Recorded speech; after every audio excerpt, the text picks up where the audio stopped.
तो मूवी के स्टार्ट में हमें दो आदमी दिखाए जाते हैं जो कि बेसिकली एक टैक्सी में होते हैं। एक टैक्सी को ड्राइव कर रहा होता है जबकि एक आदमी वहाँ बैठा होता है जिसने ब्लैक और रेड सूट पहना होता है। इस आदमी का नाम डेडपुल होता है जो कि इस मूवी का मेन कैरेक्टर है। ये कहीं जा रहा होता है और टैक्सी ड्राइवर से बातें कर रहा होता है। ये कहता है कि मैं अपने दुश्मन को ढूंढ रहा हूँ, 1 साल से ज्यादा का टाइम हो चुका है और मैं चाहता हूँ कि जल्दी उसे ढूंढ लूँ और उसे खत्म कर दूँ। तो टैक्सी ड्राइवर कहता है कि तुम उसे ढूंढ क्यों रहे हो? तो डेडपुल कहता है इसलिए ताकि मैं उससे बदला ले सकूं। उसने मेरे फेस का बहुत बुरा हाल कर दिया है। उसने मेरी बॉडी पर कई एक्सपेरिमेंट्स किए। डेडपुल उसको अपना मास्क उतार कर दिखाता है और कहता है कि ये लोग खुद ही देख लो। इसी के साथ बातें करते करते जब वो बैक सीट पर देखता है तो उसका वेपन्स वाला बैग नहीं होता। वो टैक्सी ड्राइवर से कहने लगता है कि अरे यार, बैग तो मैं वहीं पर भूल गया। अब मुझे सिर्फ 2 तलवारों से काम चलाना होगा। इस वक्त उसके पास सिर्फ 2 स्वर्ड्स यानी तलवारें थी और एक गन थी जिसके अंदर सिर्फ 12 बुलेट्स थी और मुझे इन्हीं से उनको खत्म करना होगा। अब टैक्सी ड्राइवर को उसकी बातें काफी अजीब और फनी लग रही होती हैं और वो चुपचाप सुन रहा होता है। अब डेडपुल वहीं ब्रिज पर उतर जाता है और बच्चों की तरह टांगे हिलाकर कोई ड्राइंग बनाने लगता है।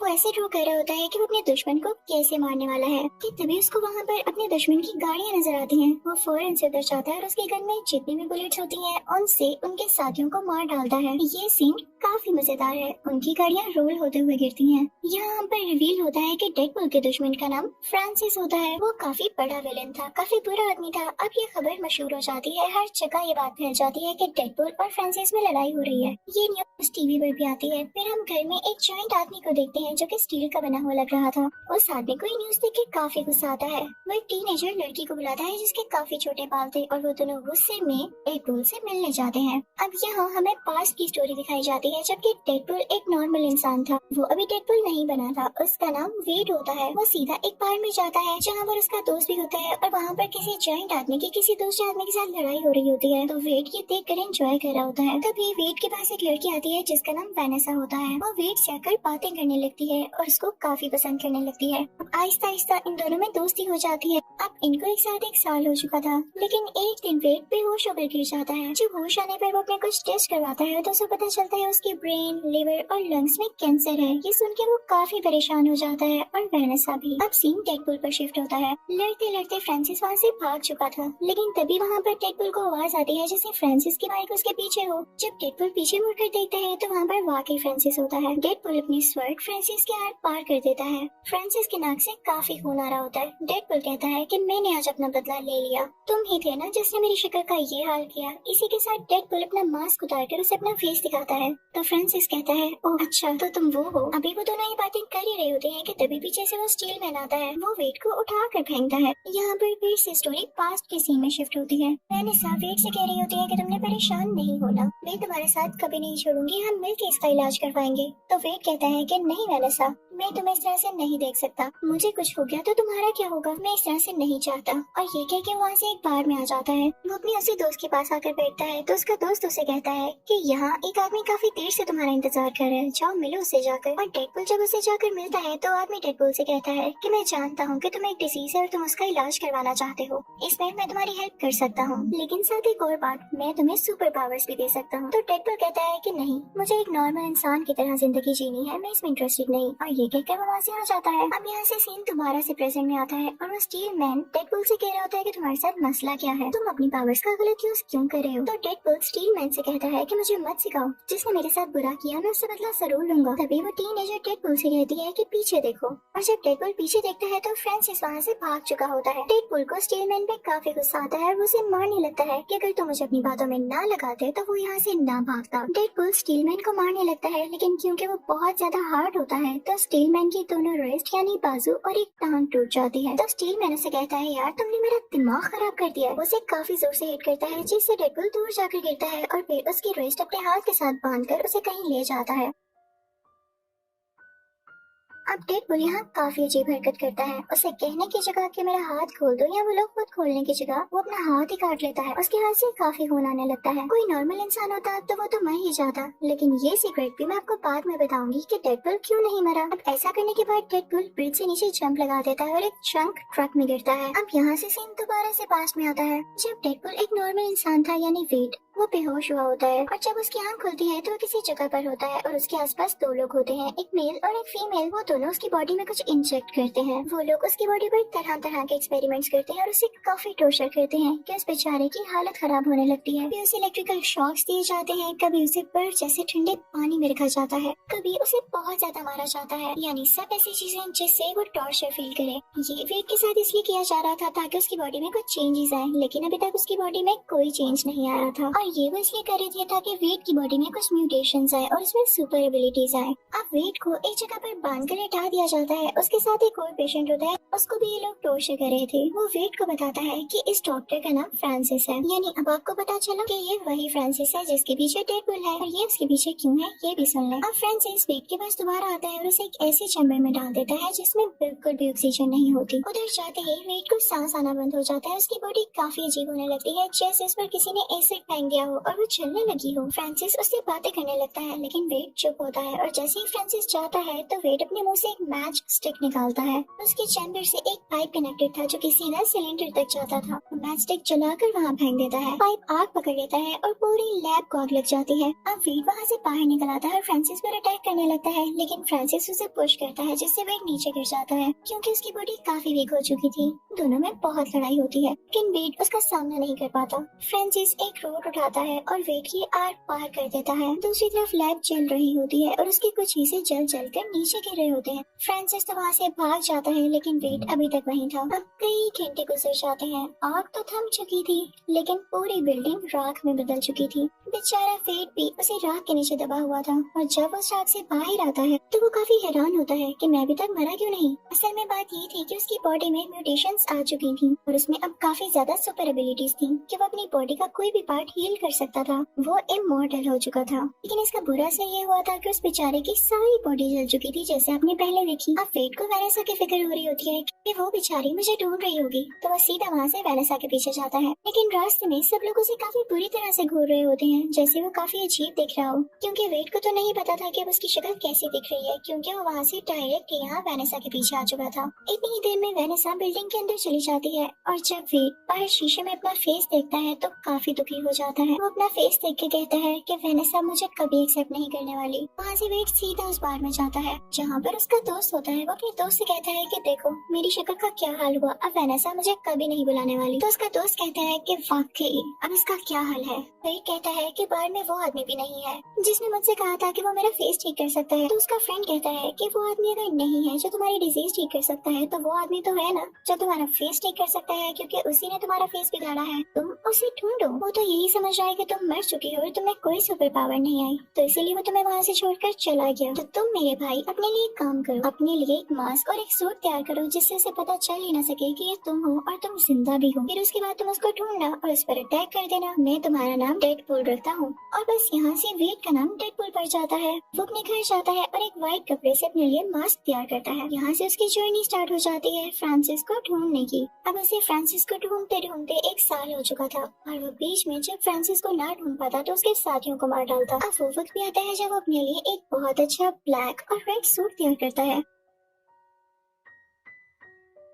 और फाइनली वो दिन आ जाता है जब डेडपूल को खबर मिलती है कि फ्रांसिस कहाँ हो सकता है। उसे वहाँ पर वही आदमी मिलता है जिसने उसे कहा था कि उसकी डिजीज ठीक कर सकता है। तो डेडपूल समझ जाता है कि इसका जरूर फ्रांसिस से कोई ना कोई लिंक है। वो उससे गुस्से से पूछता है कि कहाँ है फ्रांसिस। तो वो बेचारा आदमी डर जाता है और उसे बता देता है। अब सीन वहीं पर शिफ्ट हो जाता है जब हमें मूवी की स्टार्टिंग में दिखाया गया कि डेडपूल टैक्सी ड्राइवर के साथ कहीं जा रहा होता है। अब पास्ट और प्रेजेंट के सीन्स मर्ज हो जाते हैं और रियल स्टोरी यहीं से स्टार्ट होती है जहाँ पर डेडपूल उस जंक ट्रक में गिर चुका था। अब डेडपूल को होश आ जाती है और जहाँ पर वो जंक ट्रक रुकता है ये देख के डेडपूल काफी हैरान हो जाता है, क्योंकि वो किसी बूढ़ी औरत का घर था जो उसके साथ लॉन्ड्री में आया करती थी। जब डेडपूल यानी वेट कपड़े धोने आता था, उसी बूढ़ी औरत ने वेट को सजेशन दिया था कि तुम अपना सूट ब्लैक और रेड कलर में तैयार करो। उन दोनों में काफी दोस्ती हो गई हुई थी कि वो बूढ़ी औरत ब्लाइंड होती है और वो वेट की शक्ल नहीं देख पाती, लेकिन यहाँ वेट उस बूढ़ी औरत को खुद ही बता देता है कि मेरे साथ क्या क्या हुआ। और यहाँ हम पर ये भी रिवील होता है कि जब वेट यानी डेडपूल का कोई बॉडी पार्ट कट जाए तो वो दोबारा से हील करके रीग्रो हो जाता है। ये उसकी सुपर पावर्स होती हैं, सुपर एबिलिटीज होती हैं। तो वो बूढ़ी औरत से कहता है, क्या मैं यहाँ तब तक रुक सकता हूँ जब तक कि मेरा हाथ वापस नहीं आ जाता, क्योंकि उसके बाद मुझे फ्रांसिस को ढूंढना है। अब हम फ्रांसिस को उसी फीमेल फ्रेंड के साथ देखते हैं जिसके साथ मिलके उसने वेड में कुछ इंजेक्ट किया था। अब वो दोनों सीधा वेड के फ्रेंड की पार्ट में जाते हैं। वो दोनों से पूछते हैं कि कहाँ है वेड, तो वो कहता है मैं नहीं जानता। फिर तभी वहाँ पे फ्रांसिस की दोस्त को वेड और वेनेसा की पिक्चर मिलती है। तो वो फ्रांसिस से कहती है कि फ्रांसिस, मैं वेनेसा को जानती हूँ, अब वेड तक पहुँचना हमारे लिए आसान है। अब उन लोगों के जाते ही वेड का फ्रेंड जो कि बाहर में होता है वेड को कॉल करके सब कुछ बताता है। तो वेड काफी परेशान हो जाता है और सीधा उस जगह जाता है जहाँ पर वेनेसा काम करती थी।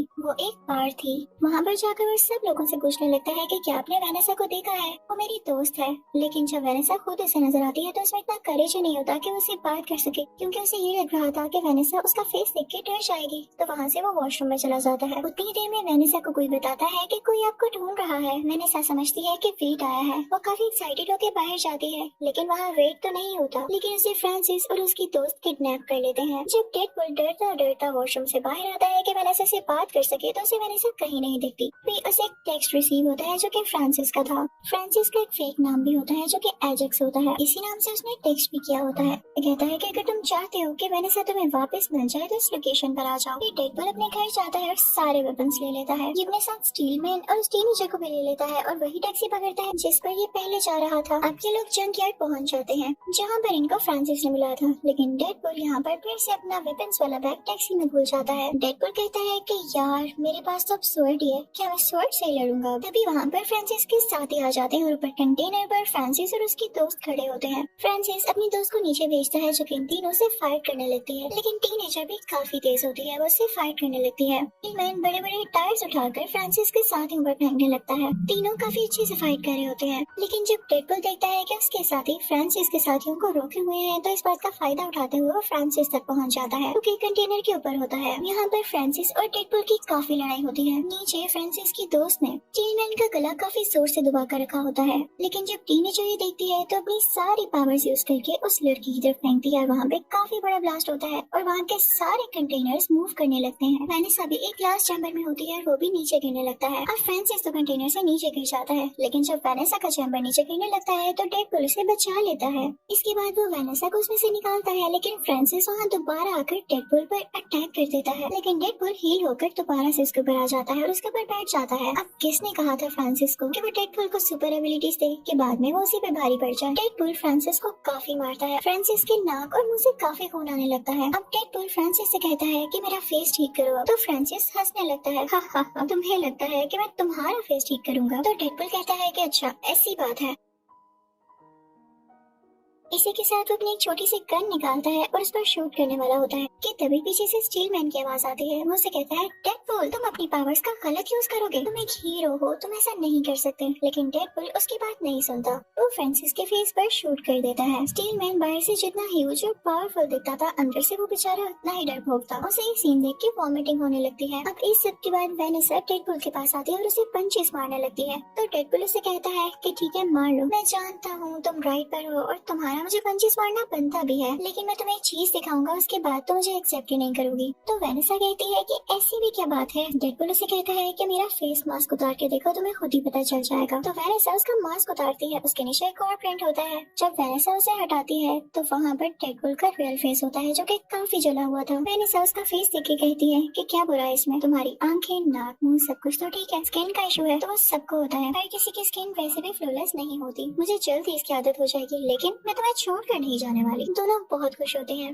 दोबारा से सुलह कर लेते हैं। तो यही डेडपूल पार्ट 1 खत्म होता है। Now we are starting part 2। तो पार्ट 2 के स्टार्ट में हम डेडपूल को देखते हैं जो कि काफी सैड अपने अपार्टमेंट में बैठा होता है। वो अपने अपार्टमेंट को आग लगा देता है क्योंकि वो जिंदा नहीं रहना चाहता था, वो सुसाइड कर रहा था। अब हमें पास्ट का सीन दिखाया जाता है कि डेडपूल सुसाइड क्यों करना चाह रहा था। हमें एक फाइटिंग सीन दिखाया जाता है जिसमें डेडपूल अपने कुछ दुश्मनों से लड़ रहा होता है जो कि काफी बुरे लोग होते हैं, लेकिन उनमें से एक आदमी वहाँ से भाग जाता है। तो डेडपूल कहता है कि इसको तो मैं बाद में देख लूंगा, पहले मुझे वेनेसा से मिलना है, क्योंकि इन दोनों को एक साथ रहते हुए पूरे 2 साल हो चुके थे और इसने उसको विश करना था। लेकिन जब डेडपूल घर जाता है तो वहाँ पर वही आदमी आ जाता है जो कि वहाँ से भाग गया था। वो यहाँ वेनेसा को मार डालता है। जब डेडपूल ये देखता है तो उसे काफी दुख होता है। वो उस आदमी के पास जाता है और उसे ट्रक के नीचे देकर मार देता है। फिर वो वापस वेनेसा के पास आता है। वो काफी उदास होकर कहता है ये मेरी वजह से ही तुम मरी, मैं तुम्हारी मौत का बदला जरूर लूंगा। नो डाउट वो उस आखिरी आदमी को भी मार चुका था, लेकिन वो उन सब लोगों खत्म करना चाहता था जो उसके लिए बुरे थे, जो किसी की बिला वजह जान लेते हैं बिना किसी रीजन के। उसे वेनेसा की बहुत याद आया करती थी और वो कई तरह से अपनी जान लेने की कोशिश करता था। कभी वो बिल्डिंग से नीचे जंप लगा देता, कभी उसके अंदर रोड्स घुस जाती, कभी वो खुद को आग लगा देता, लेकिन उसे कुछ न होता क्योंकि वो इमॉर्टल था और इस चीज से वो खुद भी तंग आ चुका था। अब हम प्रेजेंट में आते हैं जब वो अपने अपार्टमेंट को आग लगा के दोबारा से सुसाइड करने की कोशिश करता है। यहाँ पूरे अपार्टमेंट में आग लग जाने की वजह से बहुत बड़ा एक्सप्लोजन होता है और उसे वेनेसा का विजन आता है कि ये तुम गलत कर रहे हो, तुम्हारा काम ये नहीं है। लेकिन इसी के साथ ही डेडपूल की बॉडी के टुकड़े हो जाते हैं। तभी कुछ टाइम बाद वहाँ पर स्टील मैन आता है और उसके बॉडी पार्ट्स देख के उसे एक सैक में डालकर अपने साथ ले जाता है और फिर उसे छोड़ देता है। जब डेडपूल की बॉडी हील हो जाती है तो वो बिल्कुल ठीक हो जाता है और अब वो उदास एक काउच पर लेटा होता है कि तभी उसके पास स्टील मैन आता है और कहता है कि तुम क्या कर रहे हो, तुम तो इतने पावरफुल हो और बनो भी। आज के बाद यही तुम्हारी फैमिली है और तुम हमारे साथ यहीं पर रहोगे। उस घर में दो लड़कियां और होती हैं, एक वही टीनेजर जिसके छोटे बाल थे और एक पिंक बालों वाली लड़की। अब सीन यहाँ से दूसरी तरफ शिफ्ट होता है जहाँ पर हम एक ह्यूज आदमी को देखते हैं जिसकी एक आंख में लेजर जैसा कुछ था और उसके हाथ में घड़ी थी। जब वो उस घड़ी को मूव करता है तो वो कहीं जगह पर आ जाता है। वहाँ खड़े वो दो आदमियों से पूछता है कि ये कौन सा साल है, मैं किस ईयर में हूँ। लेकिन इससे पहले कि वो आदमी कोई जवाब देते वो उनको मार कर उनकी गाड़ी लेकर वहाँ से चला जाता है। अब सीन दोबारा से वहाँ शिफ्ट होता है जहाँ पर वो चारों रह रहे थे, यानी डेडपूल, स्टील मैन, पिंक बालों वाली लड़की और वो टीनेजर। ये सब अपनी टीम को एक्स मैन की टीम कह रहे होते हैं। अब टीनेजर स्टील मैन से कह रही होती है कि आपको बहुत ट्रस्ट है ना डेडपूल पर। मुझे तो डेडपूल बिल्कुल भी कंसिस्टेंट नहीं लगता है, ये कुछ भी ठीक से डिसाइड नहीं कर पाता, कभी सुसाइड करने की ट्राई करता है और कभी कुछ ज्यादा इमोशनल हो जाता है। तो डेडपूल फौरन से बोल पड़ता है कि तुम लोग परेशान नहीं हो, मैं खुद को ठीक करूंगा। मैं जितने दिन इस घर में रहा मैंने बहुत कुछ सीखा और हम बहुत अच्छी एक्समैन टीम बनेंगे।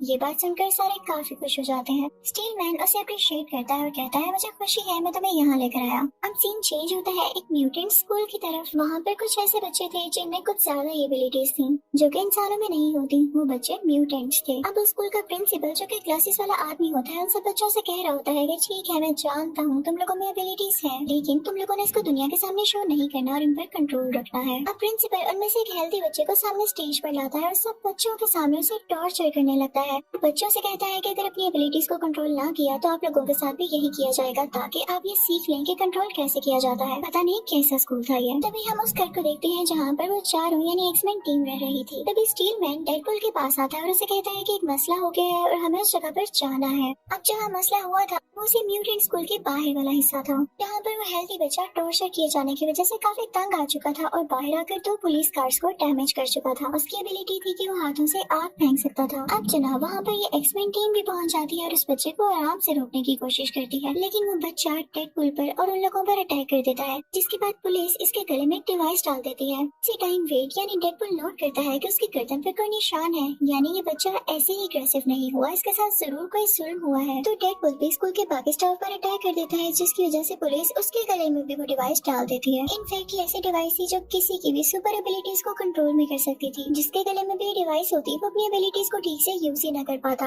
और सबसे बड़ी बात ये डिवाइस खुद से उतर भी नहीं सकती थी। यहाँ पे उस हेल्दी बच्चे को और डेडपूल को एक साथ उधर म्यूटेंट सेल में लेकर जाया जाता है, जहाँ पर और भी लोगों को पकड़ कर लेकर आया गया था और उन्हें सूट पे पहनाया जाता है जैसे क्रिमिनल्स का हो। अचानक से वेट यानी डेडपूल को दर्द होने लगती है, क्योंकि जब तक उसकी एबिलिटीज उसके पास थी उसे अपनी कैंसर की डिजीज फील ही न हुई, लेकिन क्योंकि उसके गले में डिवाइस थी और उसकी एबिलिटीज उसके पास नहीं थी तो उसे काफी दर्द हो रहा था, क्योंकि उसका कैंसर वापस आ रहा था। तो वो हेल्दी बच्चा बोलता है कि ये हमारी गलती है कि हम अपने लिए स्टेप नहीं लेते। अच्छा खासा मैंने स्टेप लिया, लेकिन पुलिस ने आके वहाँ सब कुछ खराब कर दिया। वो लोग जानते ही नहीं कि स्कूल का प्रिंसिपल कितना बुरा आदमी है। उसने मुझे इतना मारा, इतना टॉर्चर किया, और जैसे ही मैं इस सेल से निकलूंगा मैं उसे मार डालूंगा। और इसके बाद वो दोनों खाना खाने लगते हैं। तभी वहाँ पर वो अजीब आदमी आ जाता है जो कि लोगों से ईयर का पूछ रहा था और उसकी आंख में कुछ चमक रहा था। वो उस हेल्दी बच्चे की तरफ पॉइंट आउट करता है कि मुझे ये बच्चा चाहिए। वेट यानी डेडपूल कहता है कि मैं तुम इस बच्चे को हाथ भी नहीं लगाने दूंगा, और इसी के साथ उन दोनों में लड़ाई शुरू हो जाती है। लड़ते लड़ते डेडपूल ग्रिल से नीचे गिर जाता है और शुक्र है कि उसके गले से वो डिवाइस हट जाती है और उसमें उसकी एबिलिटीज दोबारा आने लगती है।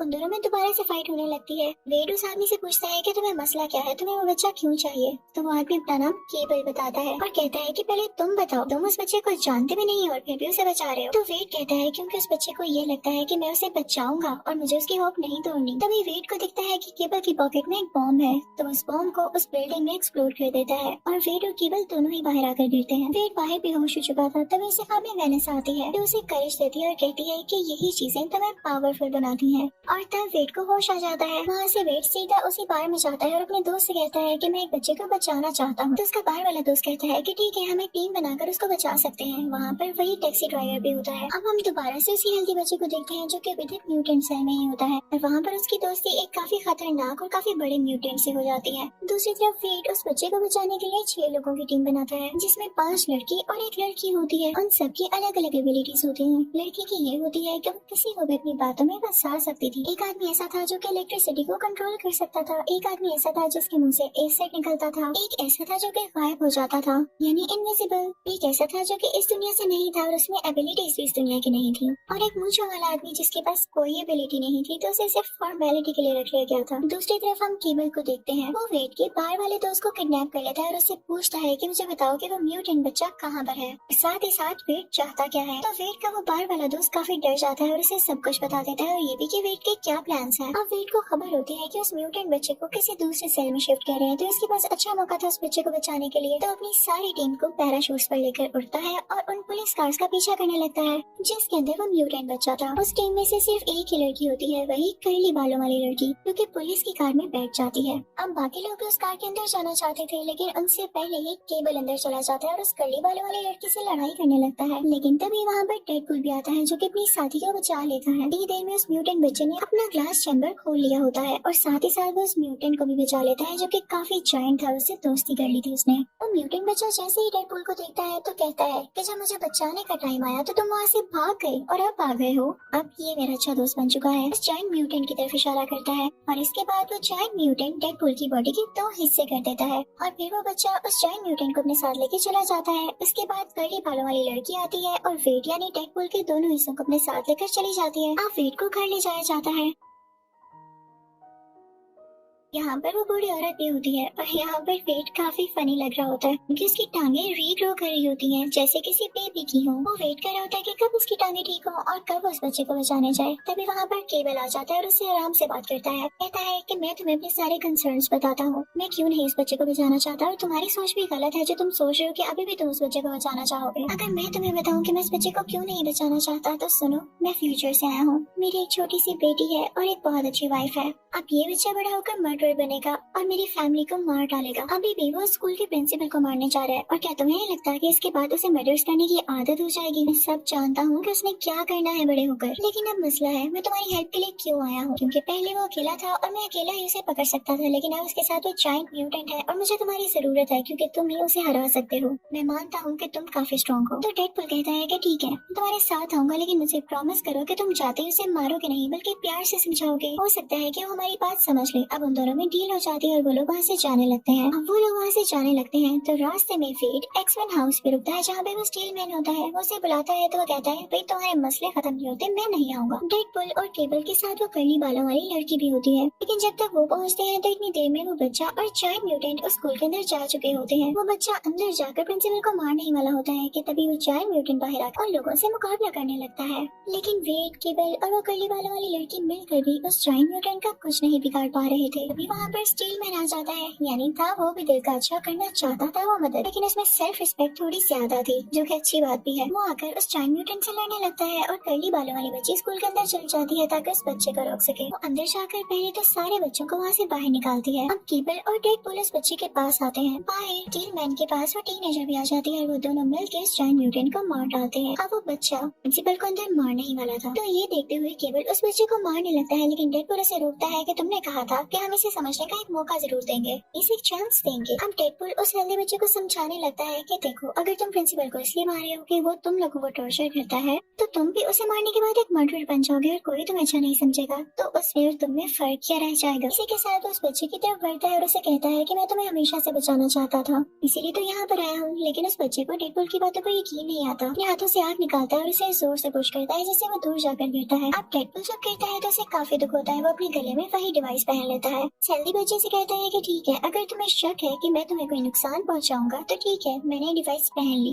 मेरी सारी एबिलिटीज खत्म हो गई, अब मैं मर सकता हूँ तो तुम मुझे मार लो। लेकिन केवल इसी के साथ ही उस बच्चे को शूट करने लगता है और वो गोली चला देता है, लेकिन तभी बीच में डेडपूल आ जाता है, गोली उसको लग जाती है। यहाँ पर हेल्दी बच्चा फौरन से वेट के पास भाग कर आता है और उससे सॉरी कहता है, लेकिन अब काफी देर हो चुकी थी। अब क्योंकि वेट यानी डेडपूल के गले में डिवाइस थी तो उसके बॉडी पार्ट सील नहीं हो सकते थे और इसी के साथ वो मर जाता है। मरने से पहले वो सबसे कहता है कि अगर मुझसे कोई गलती हो गई हो तो माफ कर देना, मेरा तुम लोगों के साथ अच्छा टाइम गुजरा। मरने के बाद वो वेनेसा के पास पहुंच जाता है तो वेनेसा उसे गले से लगाकर कहती है कि तुम इतनी जल्दी आ गए, अभी तो दुनिया को तुम्हारी जरूरत थी, तुम वापस एक्समैन टीम में जाओ। उधर केबल को भी काफी दुख हो रहा होता है कि उसने क्या कर दिया। वो अपनी वॉच को मूव करने लगता है, उससे टाइम रिवर्स हो जाता है और ये उसके पास आखिरी चांस था जो कि उसने अपनी बीवी और बेटी से मिलने के लिए रखा था। वहीं पर आ जाता है जहाँ पर डेडपूल को गोली लगने वाली होती है। गोली उसे वहीं पर लगती है जहाँ पर उसकी पॉकेट में कॉइन होता है और लकीली वो बच जाता है। तो डेडपूल अब केबल से कहता है कि तुमने मेरी खातिर अपना आखिरी चांस क्यों जाया किया। तो केबल कहता है जैसे तुमने मेरी हेल्प की वैसे ही मैंने तुम्हारी हेल्प की, तुमने इस बच्चे को मर्डर करने से रोक लिया, इसका मतलब बड़ा हो गया ये मेरी बेटी और मेरी बीवी का भी मर्डर नहीं करेगा, तो मेरी फैमिली सेफ है। मैं यहाँ कुछ देर इंतजार करूंगा और अपनी फैमिली के पास वापस चला जाऊंगा। वो सारे लोग वहाँ से जाने लगते हैं। तभी पीछे से स्कूल का प्रिंसिपल आता है और उन्हें बुरा भला कहने लगता है, उनको ब्लैकमेल करता है कि मैं तुम्हें मार दूंगा। तभी टैक्सी ड्राइवर वहाँ पे आता है और कहता है कि तुम मारोगे हमें। इसी के साथ अपनी टैक्सी उसके ऊपर चला देता है, कहता है कि ये लो, मैंने तुम्हें मार दिया। अब मूवी की लास्ट सीन में हम देखते हैं कि केबल की वॉच को टीनेजर और वो पिंक बालों वाली लड़की ठीक कर देते हैं और फिर बाद में उसको वेट भी यूज करता है वेनेसा से मिलने के लिए। इसी के साथ ये मूवी यही एंड हो जाती है। Thank you for watching.